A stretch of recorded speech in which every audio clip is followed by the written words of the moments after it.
Here I go, here I go, here I go.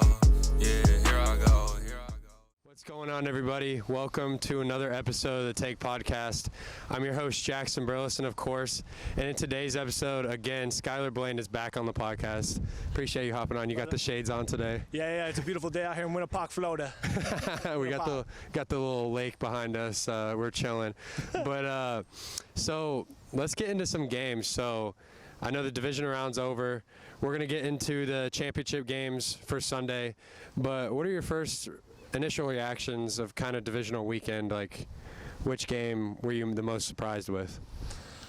I expected the Lions to play well. I didn't expect them to keep it that close. And that goes to show that Tampa is not one of those bad NFC South teams, that they actually were competitive, had a great defense, and they were able to put points on the board. The defense couldn't get any stops. I will say the 49ers look like they got exposed in terms of Debo and the effect he has on that team. The astronomical impact he has on that roster, I mean, it's insane. I mean, I think you take him off that team, they maybe don't even beat the Lions. I mean, personally, like, I think he's just that impactful. And he's going in the game with a shoulder injury. He was doing practice, kind of, like he was on the side, kind of warming up, doing sprints, but he hasn't been a full participant in practice this week. I think he's going to play, but he's definitely coming in banged up. So it's going to be interesting to see how that turns out. Well, I think the Packers, if anything, they gave one away. They played outstanding. They were able to move the ball on one of the best defenses, if not the best defense in the league. And on top of that, if it wasn't for 3 dropped interceptions, which that's not a fabrication, there was 3 dropped interceptions, you're looking at a completely different outcome. And so they were lucky to, and a lot of San Francisco 49ers fans will get upset about that, but they were lucky to get by the way they did, because if Green Bay executes and makes the plays you're supposed to make, you're looking at a Green Bay-Detroit NFC Championship 100%. I think the Packers brought the fight. I was telling people it was going to be closer than expected, and it was. Jordan Love balled out. He just had that one bad interception, which, I mean, we can go through that and say he should have thrown it away. Like, you've still got 2 timeouts in your pocket, like 32 seconds left. I mean, that's debatable, but at the same time, like, he's trying to make a play that's going to change the game in a dramatic way, and that's all you can really do. And they're comparing him to Favre, like, with that interception. Like, I mean, everyone wanted the comparisons of Jordan Love, Aaron Rodgers, and Favre, and he's getting them with throwing picks like that. So, I mean, I'm just saying. I mean, obviously you get taught that at a very young age. You know, don't roll right and throw back across the field, across your body. Yeah, I mean, cross body, that's not a throw that you're supposed to be making in the first place. And I'm sure LaFleur told him, okay, we got a minute left. Just don't make any mistakes. Don't turn the football over. Give us an opportunity. And things happen. Things happen in this league. Well, if you're a Packers fan, you got to be happy with the fact that the quarterback development's there. He's your answer, in my opinion. He gets you into 100%. the playoffs, goes on the road, beats Dallas, and then, if it wasn't, if he could have 2 or 3 plays back, you're looking at a completely different outcome. Yeah, one of those plays for sure. Like, he definitely wants that back. And I was surprised kind of how Brock Purdy struggled a little bit. I kind of want to see what your thoughts are on that. I mean, he was kind of just... If you throw him off his spot, and what I mean by throw him off his spot, so Brock Purdy is your... He dissects information well. He's able to critically think in high-pressure situations and able to make the right read. But you saw in that game, Green Bay was rushing him, bull rushing him on the inside. If you throw him off his spots and there's pressure, he's very inaccurate. And I don't know if you watched that game in its totality. Don't get me wrong, everyone's going to... He had one throw, though, that he made. It was like in the fourth quarter. He got hit, delivered a perfect dot in the middle of the field. I mean, that was nice. But when he was supposed to play, when it was time for him to make a play and for them to win the game, he made it. I'm not taking that away from him. But I will say, if you watch the game, I'm not doing the win-losses bull crap. I'm not doing it. If you watch the game, if you throw him off his spot, if you throw him off his spot, he's inaccurate. And again, Green Bay dropped 3 interceptions. Now, I'm not saying he can't correct that in the next game and play better, but if you watch that game as a San Fran fan, you're not sitting there going, man, Brock carried us. It's like, well, Christian 100%. set off. The defense made huge stops. Brock didn't play particularly well. But he did what he needed to when the time came. Absolutely. And I want to, since you were kind of talking about the Bucs game for a little bit, I do want to bring that up because Todd Bowles decided to go for 2. I know they didn't go down the next drive when they're down 8 points and scored.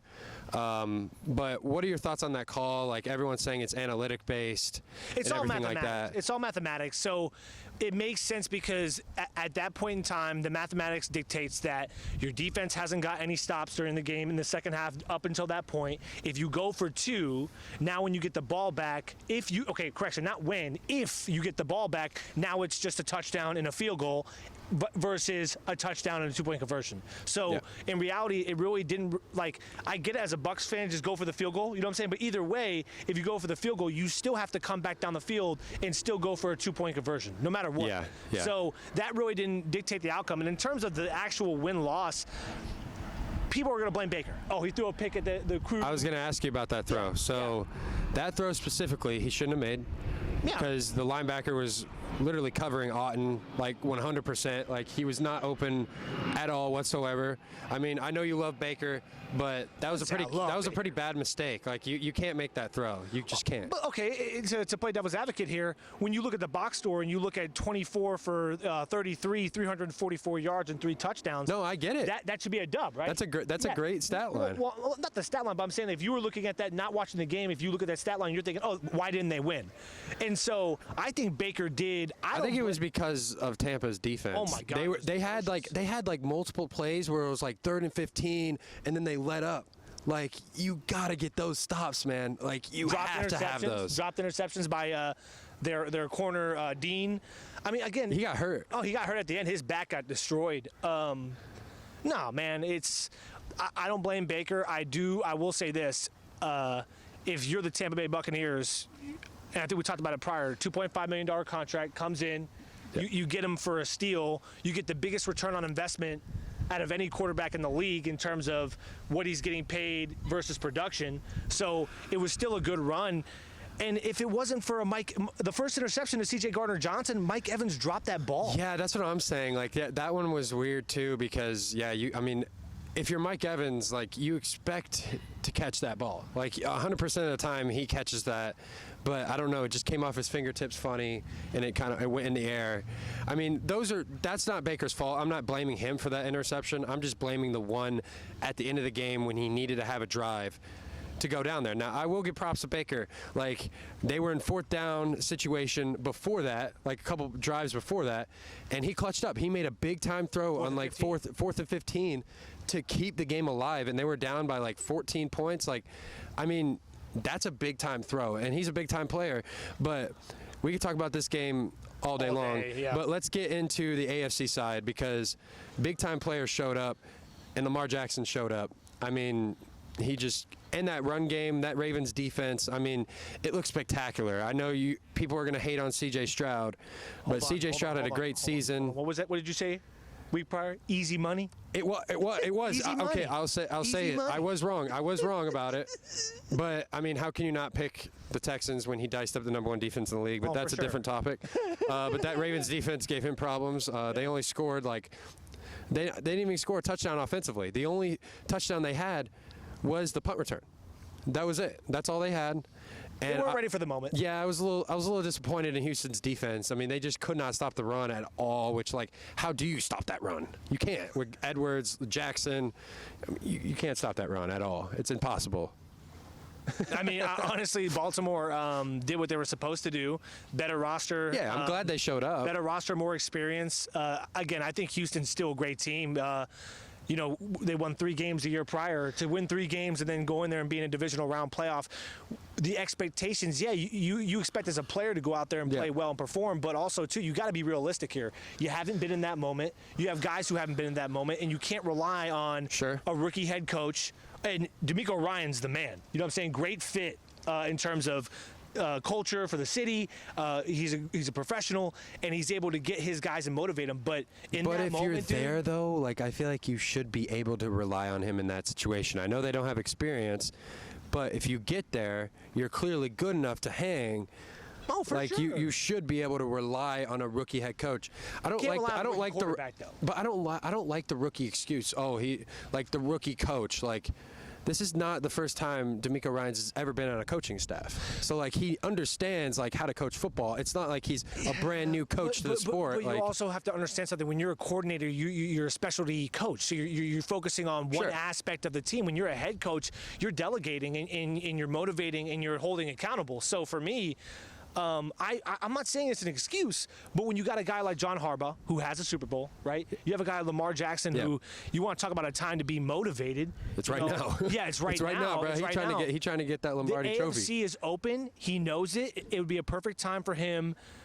A perfect time, but perfect time. It's always a perfect time. It's always a perfect time to get it done. But you know, when you got Mahomes over there, which I mean, you just got a different man over there. I mean, the best quarterback in the league. I don't know if you saw this, dude. You know Mad Dog, right? Yeah. He had an all-time quarterbacks list, and his number one all-time was Patrick Mahomes.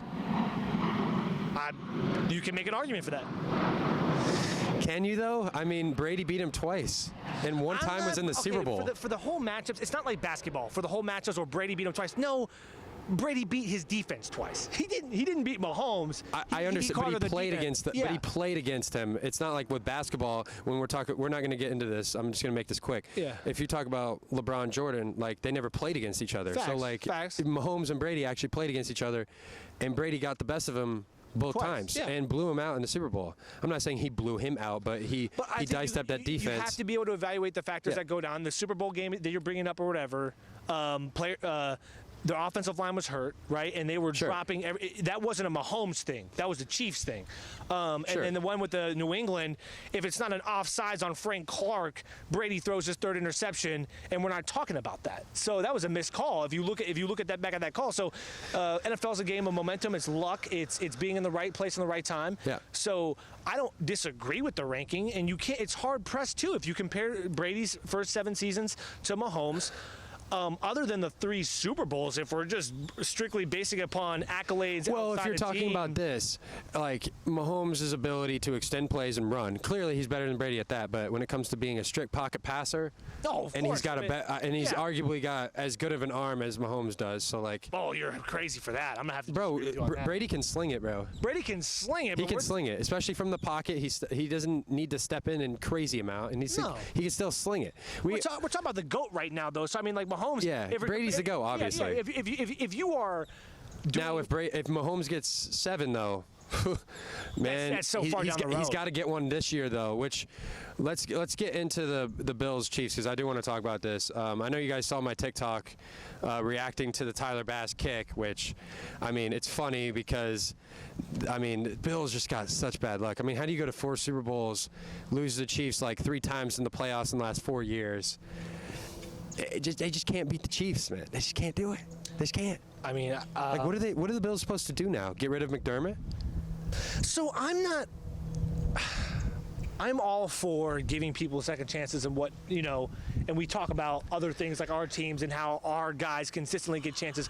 But if I'm trying to win a Super Bowl, you got 2 tries. The first try, I'll give you that, right? You don't win the first try, I get it. The second time you lose, now it's a pattern. And then now you're talking about a 3rd time and a 4th time. Now he has your number. Now you can mess around.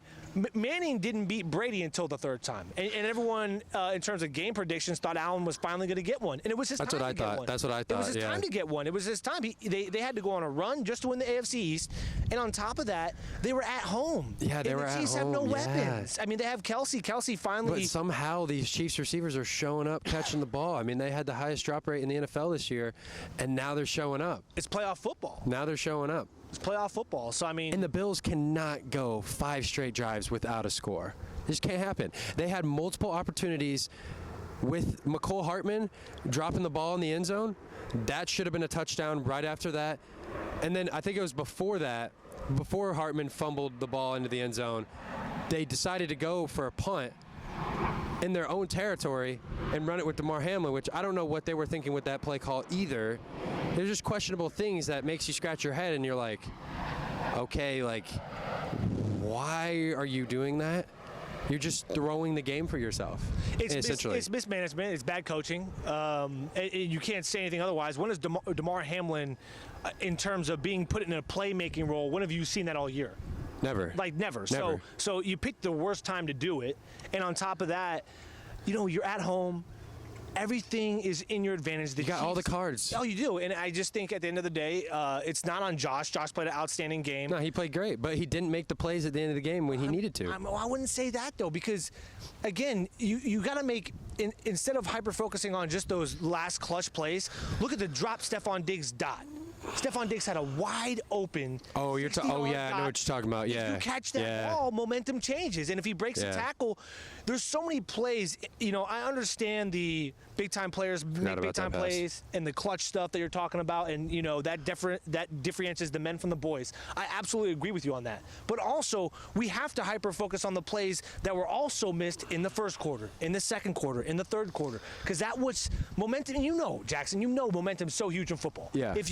If you 100%. make those plays, 100%. we don't have the conversation of, Allen's, can't get it done when it's supposed to happen. Now we're looking at a completely different outcome. It's the same thing we were talking about with the Packers. If they pick off Purdy 3 times, the narrative shifts from, not Jordan Love making that bad throw. It's just from, the Niners have a problem. I just, to go on your point, I just don't know, what the Bills do from here. What do you do? Something has to change because clearly they can't beat the Chiefs. They got to be built to beat the Chiefs. And credit to the Bills, they were unhealthy. They've had a lot of injuries this year, especially on the defensive side of the ball. Their all-pros were missing. Yeah, I think if Tre'Davious White is in that game playing, Milano. That's a completely different game defensively against that receiving core of the Chiefs. But I feel for the Bills. It's heartbreaking when Tyler Bass missed that kick. I was in shock. I didn't even know what to say. I was in shock. I was like, man, here we go again. And now you see Mahomes going to the AFC Championship again, which right now he lives there. It's hard to bet against him. He lives there. That man's he's reserving been there 6 on straight years. Yeah, well, he's reserving on since he was a Booking.com. starter. Yeah. Since he was a starter, he's been there every year. Every year he goes on Booking.com or reserves an Airbnb during the Super Bowl. Yeah, I'm not kidding. This year he's gonna be reserving one in Baltimore. Which let's get into that matchup because that matchup right there, man, this is a prediction I'm really scared to get wrong because I don't want to sit here and bet against Mahomes. I don't. I really don't. I have to hear your piece. If the Ravens have a better team, fine. But the Chiefs have the best player in the NFL. So, better team or the best player on the field? Baltimore fans are not going to be happy. It's hard. Some people think Lamar's the best player in the NFL. I'm still trying to think who to go with, but Ravens, Chiefs, AFC Championship. I think Lamar is going to get to the Super Bowl, man. I think it's his year. I think it's his year to trump Mahomes. I know it's a tough ask, and I picked against the Ravens last week, so you guys in the comments can give me crap for that, but I legit think with that Ravens rushing attack, and who's that guy? Who's that Chiefs offensive lineman's name? Lundley. He's out. He's not playing. That's huge. So I think the Ravens are going to be able to get to the Mahomes quicker than originally thought. Now that his backup has started 13 games this year, but I think missing an offensive lineman like that, who's one of the best in the league, I think it's a big deal. And Isaiah Pacheco, he's got a toe injury. I think he's going to play, but he may not be the same. And the Ravens are a good defense against the run. So I'm gonna go Ravens. I'm gonna go Ravens there. I gotta tell you, man. Let's bring it back to 2018. New England Patriots didn't have a good regular season. Patrick was coming off an MVP year. Exploded onto the scene. Brady goes into KC with the experience, right? Doesn't have the better roster. And what did he do? He went in there and won, right? Yeah, that's what I'm saying. Went in there and won. That's what I'm nervous about. Here's where I've learned my lesson in terms of betting against guys that have constantly shown you who they are over and over again, but we get caught up in these mainstream media narratives, and we get caught up in the hot topic, which is Lamar. Well, it's not the mainstream narrative. It's just like, for me personally, I think the Ravens are a better team. Oh, absolutely. They are a better team, which is why I think they should win. But it's about situational football. I'm going to take Mahomes. I'm not going to bet against number 15. I refuse to do it. I've learned my lesson with Brady. I had a very bad bias against Brady because for 20 years, he made me depressed because of my Dolphins. So I'm not going to make the same mistake. I'll go Chiefs over Ravens 28-21. Yeah, I'm going to go. I'll go Ravens there. 35-21. I think it'll be close until the end, and I think the Ravens are going to make it a 2-possession game. I think they're going to pull away with it. I think this is Lamar's time. And I don't know if you're into this conspiracy theory, man, but those Super Bowl colors the last 3 years. Stop it, dude. I'm not doing this. As much as there's a lot of evidence in terms of the NFL's rigged, you got to think. I don't think people out in the casuals out here don't understand what a salary expense is. Ain't no way in crap would they be giving these guys millions of dollars. Yeah, no, knowing that it didn't matter. I'm not saying it's rigged at all. I know you're not. I just threw it out there for all jokes. But let's get NFC Championship game. Who's going to be taking on, the Ravens for me and the Chiefs for you? I mean, I think this should be an easy one. So easy. It's an easy one. But if Debo's not playing, or if he gets hurt during the game, I will say this, though, because I'm not going to go completely blind to the fact that this could possibly happen. I think the Lions have a very good chance of winning this game if Debo is not 100% healthy and he gets hurt in the game, or he comes out, because I think he's going to play, but if he gets injured during the game, I think the Lions have a better chance. But with Debo playing, I think this Lions defense is not going to know what to do at all. So I'm going to go Niners, but I think there's a possibility that the Lions could definitely make this a game and possibly come out with it. But the game will be over by halftime. I'm not kidding. The game will be over at halftime. Great story. I'm happy for Detroit. You got 2 home playoff games because Dallas crapped their panties. So really? Good for them. They got to an NFC Championship game. It's great for the city of Detroit. They've been abysmal, just terrible over the span of the last 20 years. But I just think that in terms of their secondary is just it's so garbage. So garbage, but also to you all, and I hate to use the word garbage because it's so disrespectful. It's not competent. And also, too, you have to think, San Fran got the best punch they're going to get because Green Bay has a solid defense, solid corners, good front seven. They dropped 3 interceptions. The Lions got cooked by Tampa in their secondary, and then they also got cooked the week prior. Who did they win their first game out? Or are you talking about Tampa? Not Tampa. That wasn't their first game. That was their second. Which team? The Lions. The Rams. Yeah, they beat the Rams. A rookie receiver terrible. cooked their second. Yeah, that's what I'm saying. And now you're expecting them to do better against Brandon Ayuk and George Kittle, even without Debo. And you have to worry about Kittle, Ayuk, and then on top, and Jennings now. Don't sleep on Jennings. He's a speedster. No, yeah, Jennings had a great catch in the last game. He's a good player. Yeah, and then on top of that, you're going to have to deal with CMC. I am not denying the fact that the Niners have a better roster. Oh no, it's going to be a cook show. But if you take Debo out, I think Debo out with Green Bay, yeah, that hurts them because the defense is there. Well, I think the Lions, I'm not going to completely write them off. I'm not going to say what you said. It's going to be over by halftime. I'm not going to do that. I just can't. I think the Lions are a better team than that. I don't think they'll get blown out. Hold on. I really don't think it'll get blown out. I don't. Who? They've won their games. They've won their playoff games. What do you think their ceiling is? Well, I think this is their ceiling right here, but I think it'll be closer than people think. This is kind of the same take I had with this Niners and Packers game. I'm going the same route with this. I just think it's going to be closer than people think. I think that run game with the Lions, with Montgomery and Gibbs, I think if they can effectively run the football and get on the edge against that San Francisco front, I think they can honestly make some damage go their way. I think they can. I'm not saying the Lions are going to win, but I think they can definitely make it interesting for sure. I think they're going to make the Niners play, but I'm going Niners still. I mean, no denying that. The reason but why I think it's going to be over at halftime is because they came off a bye. Warner, Bosa, and Young did not have that strong of a game against Jordan Love.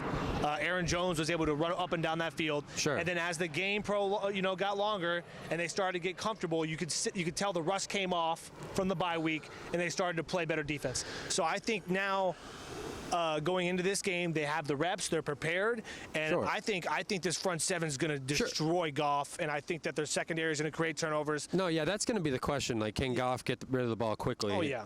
That's going to be the determining factor.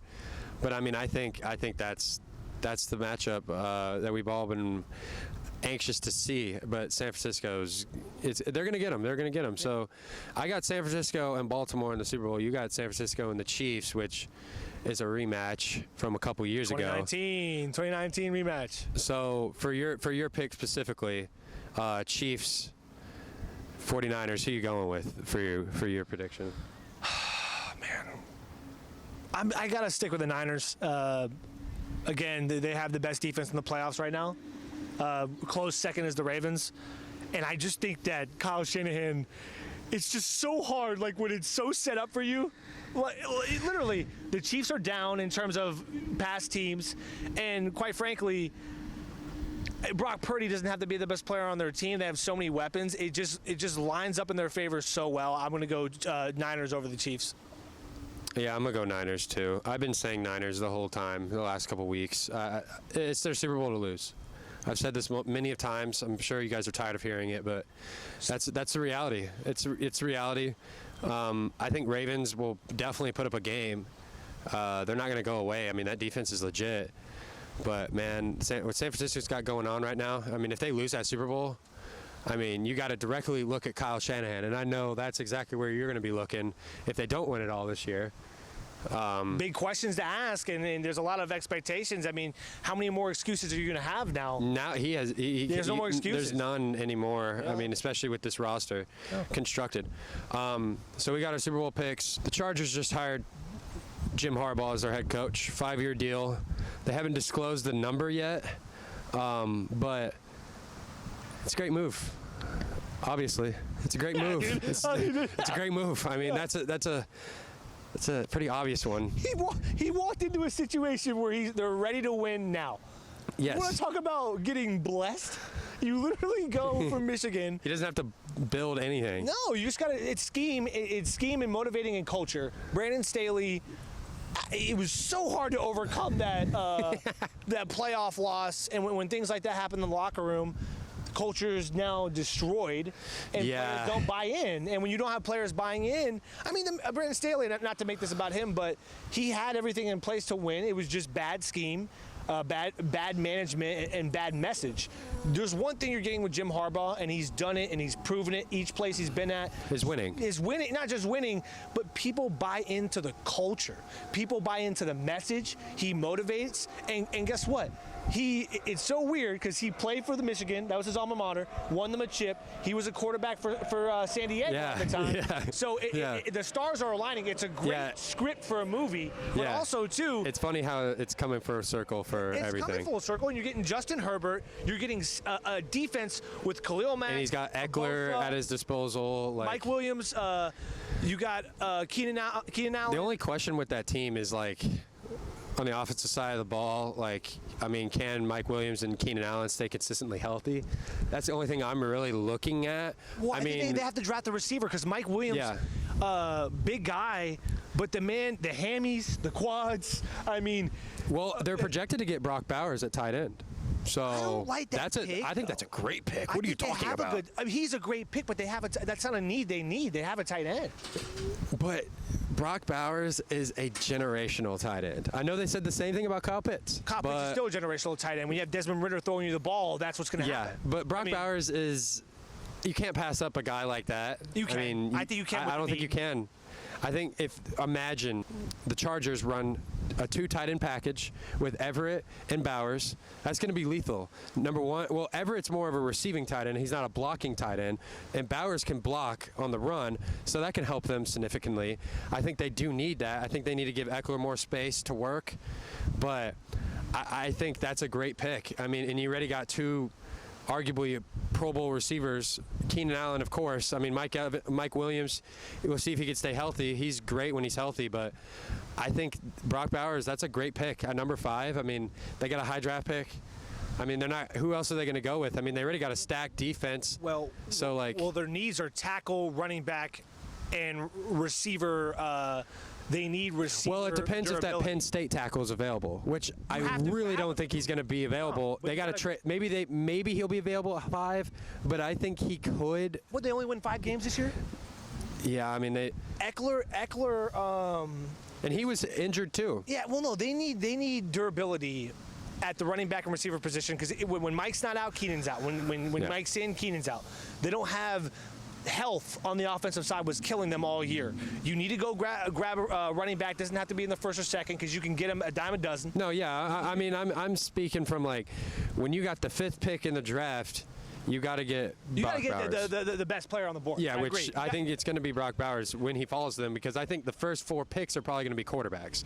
Maybe that Penn State lineman goes before that, but if you're the Chargers, you want to get a quarterback's best friend. You want to get that left tackle secured. Yeah. And you also need to grab receiver depth, and you need a running back. I think everything else, Herbert can make up for those deficiencies, because the man has a cannon. He's just that good. Yeah, he can throw through tight windows. You just need guys to stay healthy. The defensive side, all that is message, motivation, and scheme. That's what it is. You need to go get them a guy that they want to play hard for. They obviously didn't want to play for Brandon Staley anymore. Go get them a guy that they want to play hard for. And like you said, Khalil Mack, Derwin James Jr., Bosa. You said Khalil Mack, I said right? Mack. I saw Samuel Jr. Bro, they got some dudes, guys. man. They got some guys. They just need to run a good scheme and get some pressure on the quarterback. They're going to be fine. Harbaugh's walking into a situation where if done correctly, you win immediately. You're looking at a 10, maybe 11 game season. And if the Chiefs don't upgrade, because look who's in that division in the AFC West. The Raiders, great hire with Antonio Pierce. But they're not really a threat. You still don't have depth outside of Devontae Adams. If they get a quarterback. Even then, I don't think they're going to be competitive.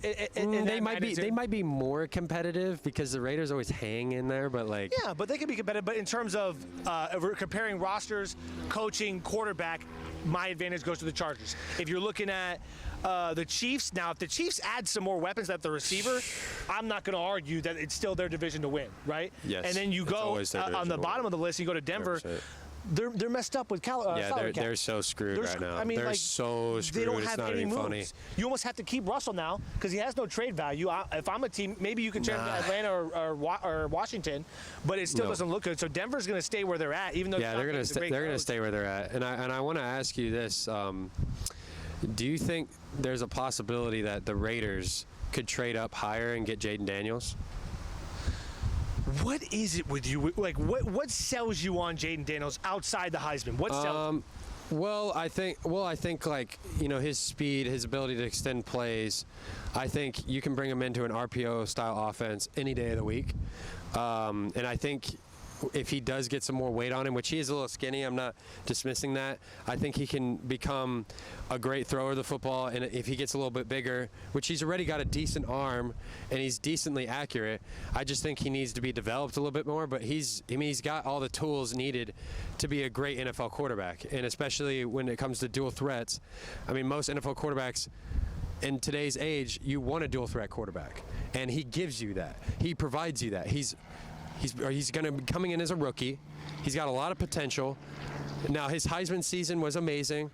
Outside of that, I mean, even before that, I mean, LSU, they probably didn't do as well as they could have, but he was always putting up stats against some of the best teams in the country. He was always showing out. So, like, I don't see why, and his draft stock is climbing. Like, he's projected to go top 3 right now. Yeah. So, like, there's no denying when you look at him from an arm talent perspective, IQ perspective, he is a good player. Now, do I think he needs to be smarter when it comes to him running and when to run? Yes. Because you're not going to be able to get away with most of his highlight reel. You see him running against college linebackers. You're not going to be. He's going to get decked. No. So, like, he can't do that. But if the Raiders can somehow trade up, which one of my friends brought this up to me, I think it'd be a great fit. They do need a quarterback. I don't think Aiden McConnell is the answer to that problem. So I think, why not? I don't think a quarterback solves all their issues. There's still going to be a building period. I do understand the fit schematically, I understand the fit, but I'm not a real big Jaden Daniels guy. I get the Caleb Williams, Drake in terms of ready to come in now and produce. I get the Caleb Williams. I get the Drake May. I think people are sleeping heavy on Bo Nix, even though he didn't play well in the SEC. Went to Oregon, played. Every year he got better. He's projected to go like 17 through 19, I think, around that range. I mean, if I'm the Dolphins, I hate to throw in my team, but if I'm the Dolphins, you almost pick him to back up Tua. Bigger arm, similar Maybe. motion stuff in Oregon, a lot of motion, a lot of RPO. Sure. I mean, I don't like hate that him. pick. I don't hate Bo Nix, but I look at the SEC. I know he was a different player. He's developed since then. Coaching matters. But, I mean, I still look at it kind of. But, I mean, he balled out at Oregon. I mean, there's no question about that. He showcased his dual threat ability. So I mean, look at Anthony Richardson, though. He came from the SEC and didn't play particularly well. And then he got to Indianapolis with, what is it, Shane Starkinson? Or, he got to Indianapolis and he showed out. It was a former Eagles offensive coordinator. Yeah. But also, too, he went to a position where Billy Napier was holding him back, right? And then Sure. when you go, in terms of being able to showcase all of his abilities and his skills, when you go to Indianapolis, you go to Indy, They got a It just good. looks They so got. much better. They got a It good. looks so much They got better. a scheme for him there. They're run heavy. They got Jonathan Taylor back there. I mean, they got some. They got some backs. It's fluid, right? But for me, I don't really pay attention too much on the because what did Josh Allen do in Wyoming? What did Patrick Mahomes do at Texas Tech?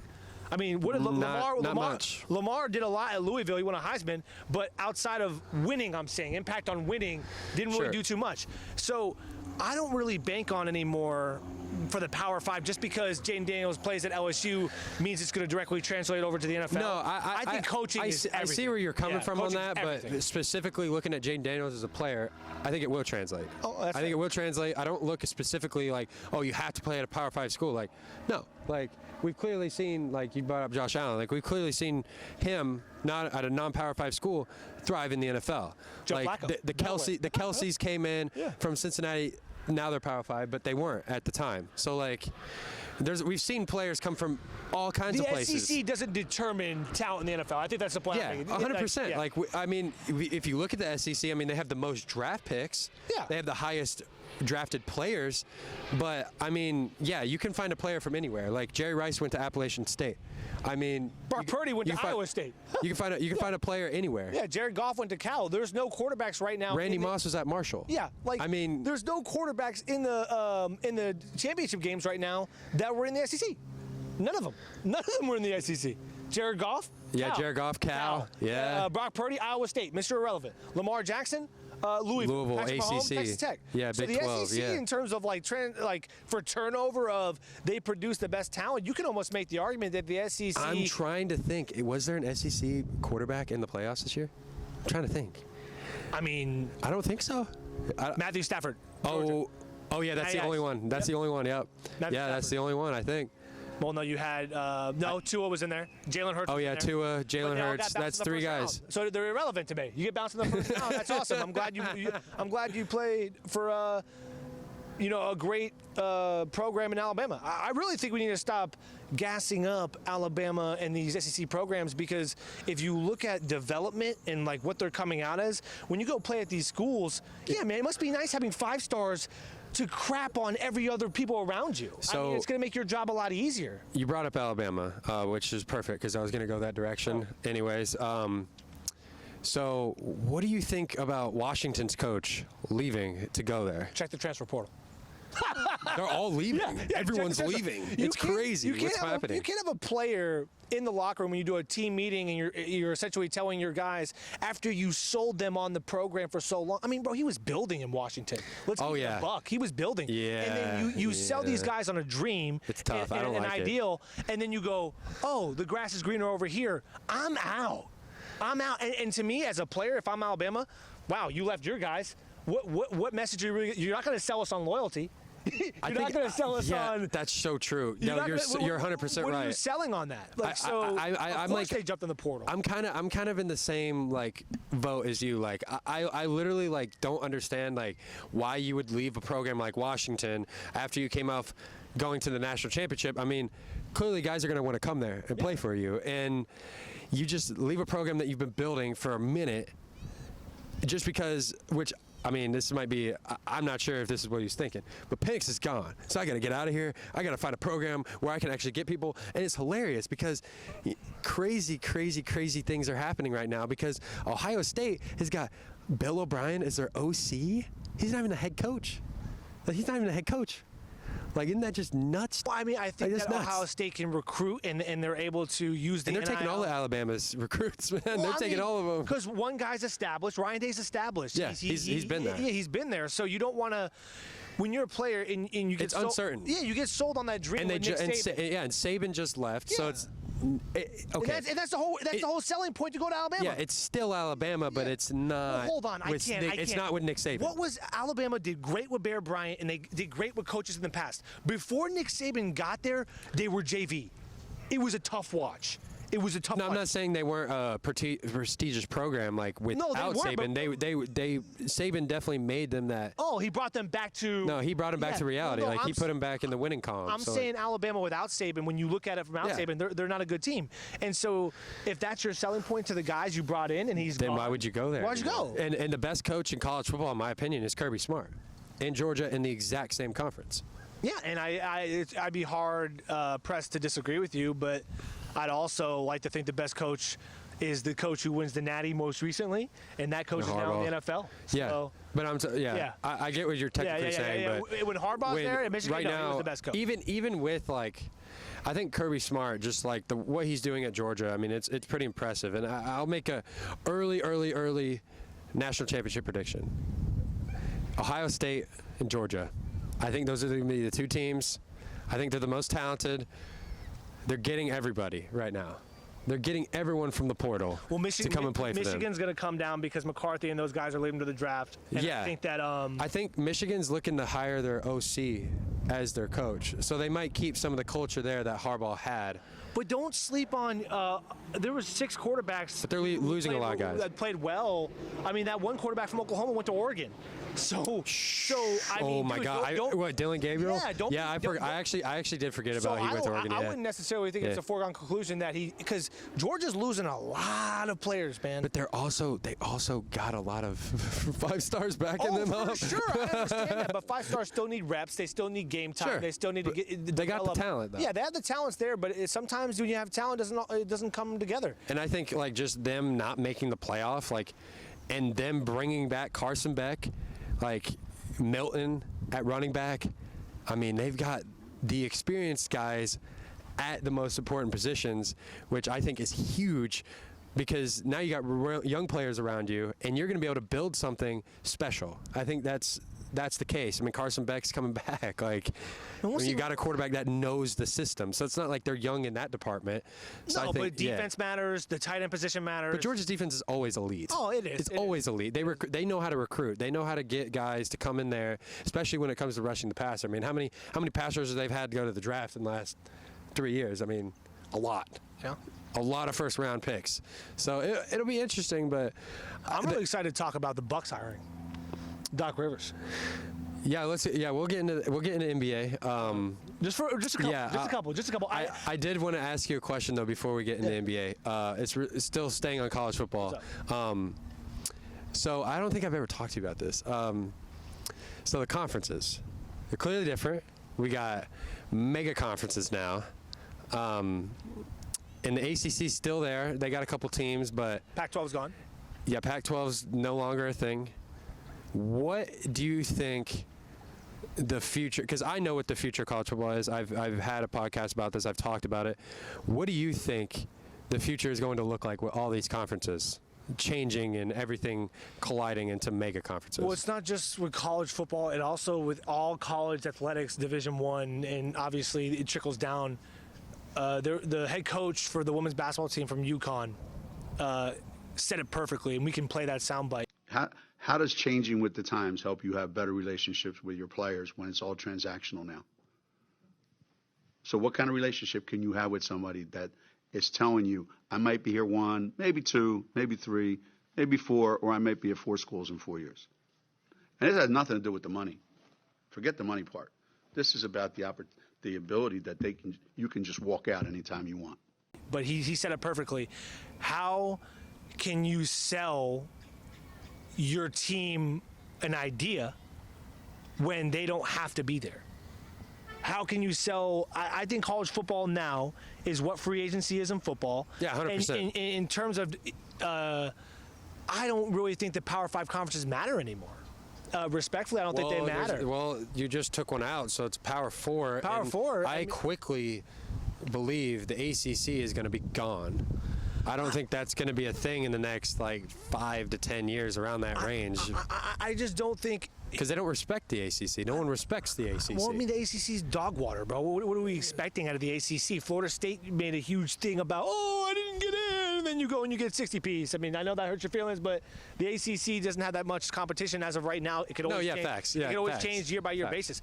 But with football now, let's be honest. Colorado just led the transfer portal again. They pulled up 59 people. And they're in the Big 12 now, which is huge, man. That's huge, and it's because they got Dion, man. They got a foundation there. They have a selling point. Yeah, come to Colorado. You get to get coached by primetime. You played in the NFL. A Hall of Famer. Yeah, a Hall of Famer. Exactly. You're getting coached by a Hall of Famer. How can you not take that? How can you not take that phone call, and how can you not take that opportunity? I think college football is going to be very inconsistent. I think you're going to have teams who, if you recruit well and you know how to sign players and use the NIL to your advantage, it doesn't matter about the institution. It doesn't matter about the academics. It doesn't matter about that stuff anymore. I'm sorry. It doesn't matter. It's what did it ever? It did. Go watch podcasts. Go watch podcasts. When the U was big back in the 90s, Jack, hear me out here. When the U was big and they were getting all these recruits, Sean Taylor, Jeremy Shockey, Greg Olson, Willis McGahee, Ray Lewis, Ed Reed. But deep down, those guys are going there to play football. At the end of the day, they're not going there. I want to get an oceanography degree. It's not about the degree. I'm saying you're going there based upon the program and its culture. No, sure, but that grades doesn't matter. Hold on, grades matter. Sure, right? You're competing against the best players in the nation, because at the time Miami had the best players in the nation.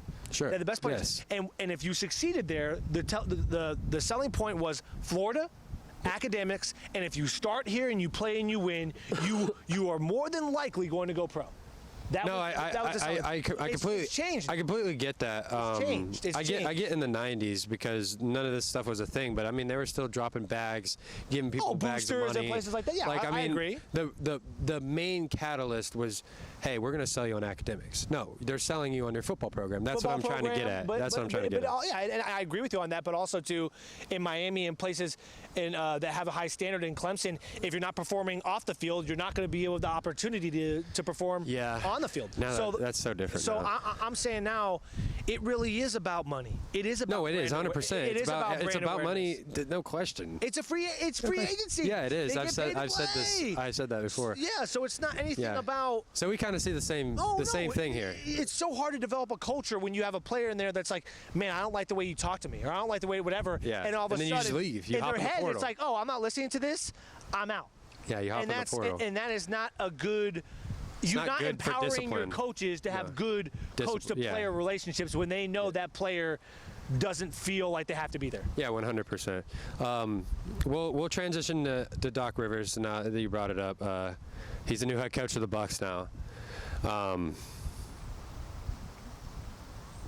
That's all I got to say about it, really. I mean, what is there to say? I mean, I don't you fire a coach in Adrian Griffin that is second in the Eastern Conference, not doing bad.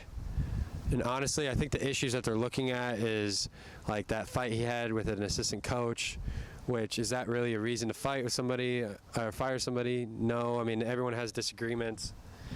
But I personally think, what is Doc Rivers going to do that's going to change the personnel in that team? Stop running man. Stop running man. It's not a hard concept. Will he do that, though?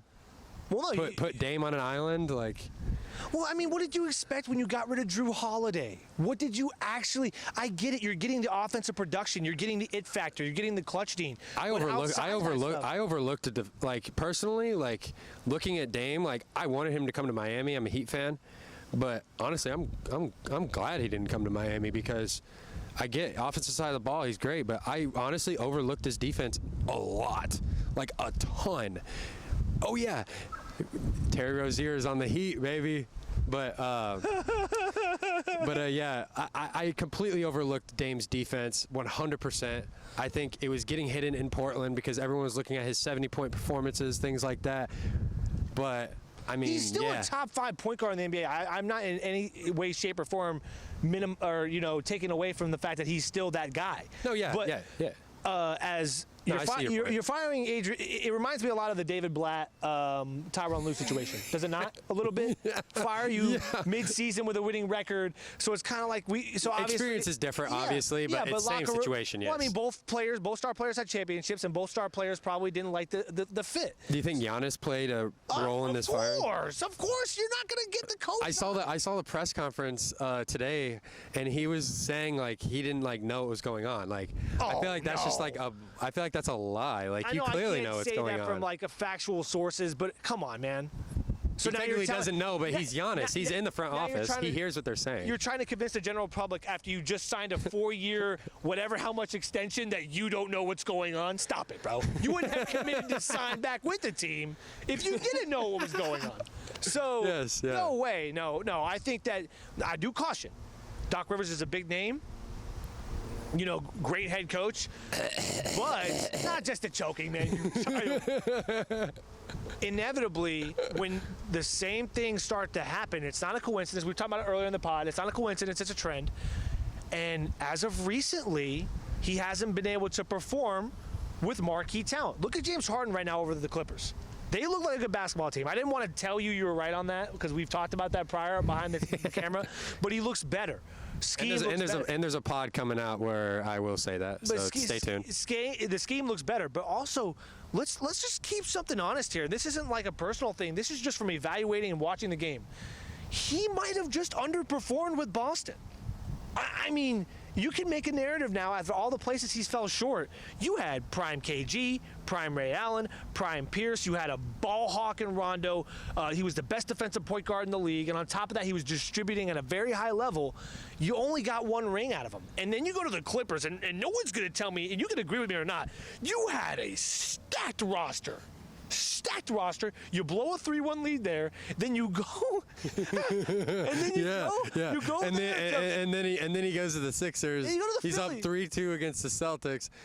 Blow and that. He loses. Yeah, and then you blow a 2-0 lead against, I think it was Atlanta. So he's known for choking, but as of recently, he is known for choking. Great head coach, but what are you going to do differently than Adrian Griffin? The only thing you're going to do differently is that's why I'm saying the hire's weird because he's still watch him still be second in the East.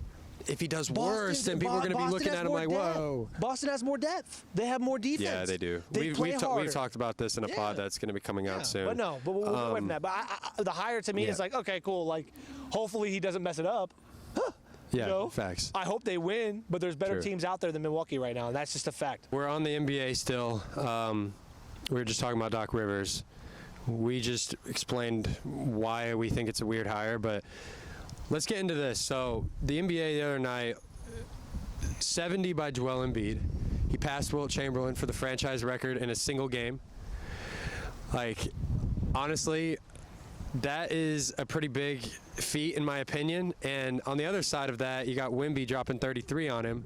Even though he got 70 dropped on him, I still give Wemby credit because, he came in, he balled out even though he was getting bucketed on. But, I mean, Embiid is right now, he has an argument for MVP along with Anthony Edwards just because his numbers have jumped up in all of his areas. 36 points per game, that's higher than last year. His rebounds are up. Everything is up. So I will say that right now about Embiid, though. I don't. If you look at the most recent 70-point games, I think it was Embiid, and then you had Mitchell, and I want to say Booker. Dame last year. And Dame. So those are 4. What does that tell you? The modern NBA in defense, in terms of getting buckets, it's a little bit easier. But the guys are just more skilled on the offensive side of the ball now. But I don't really pay. I'm glad Embiid scored 70 points. It's a historic feat. But this is not the player you see in the playoffs. and he's shown that the last 2 years. It is not the player you see in the playoffs. I wish so it inevitably, was. I wish. I give guys clout, when they're at a disadvantage and they get, like D. Mitchell, 70 points for Cleveland. the expectations in Cleveland to win a championship, it was to create a culture and start winning, right? With Embiid, you have championship expectations because you've been in the league for a while. You're not a new, fresh guy on the scene. Trust the process. Like, how long is this process going to take? So I'm glad he scored 70 points. The Phillies not better than Boston, and they're not better than Milwaukee. And that's my opinion on that. I love it's a great story, a bunch of buckets. You scored 70 on a team that you get. Will, you know. Yeah. But Cat also still dropped 62. But 4 points in the fourth quarter, though. Well, I mean, they started playing weird. Even Anthony Edwards said in the press conference, we wanted to see him get 100. So they obviously weren't caring too much about the outcome. They were caring about seeing Cat get his. Well, we're gonna roll this soundbite. It was an absolute disgusting performance of defense and immature basketball. Because the head coach of Minnesota, we'll roll it, but he said that the immature play. I don't know if he was directing that towards anybody or not, but I mean, I would say it's towards Cat because say it like it's a surprise, as if anyone doesn't think Cat's not immature. Like, watch the content. Like, you know what I'm saying? Like, it's not a surprise. It was his knack when Jimmy left. Jimmy had to leave because he didn't think Cat was serious about winning. Yeah, that was so funny. So if you don't change the mentality of, you know, like, I get it. Have fun. You're playing a game that you love, right? Yes. That's awesome. Yes. But inevitably, when you're making millions of dollars, are you just out there to have fun? Or are you trying to win a championship? Yes. Anthony Edwards is out here trying to win a chip. Yeah, he's trying to get a chip. He's trying to get a chip. If you're out here looking for breaking records and doing all these different things, that's cool, but you're never going to get over the hump. No. So, No. I mean, Minnesota's a great team, but I think Denver, the regular season in the NBA is becoming so much like it's hard to watch. Baseball. It's hard to watch, man. In the sense, you really don't get a feel of who's going to be competitive until after the trade line and after the All-Star break. Like, as of recently, like, I really I've been just watching the Heat primarily, but I'll watch a game then and there. Like, I watched Celtics Nuggets last week. That was a great game. Great game. That was a great game. And people are saying that could be a finals preview, which I definitely agree with. That could be a finals preview. But there's a lot of other teams out there. The addition of Drew Holiday was just so so needed. It was so needed. It was big. It was really big. Porzingis is not a sleeper either. Porzingis has been putting up great numbers. Good. But Drew Holiday being able to create his own shot and play great perimeter defense, it's big. It's a game changer because now Jason Tatum doesn't have to carry the load on defense. It's big, and we had a whole podcast we're going to be dropping soon all about that stuff. I think this is going to do it for the pod.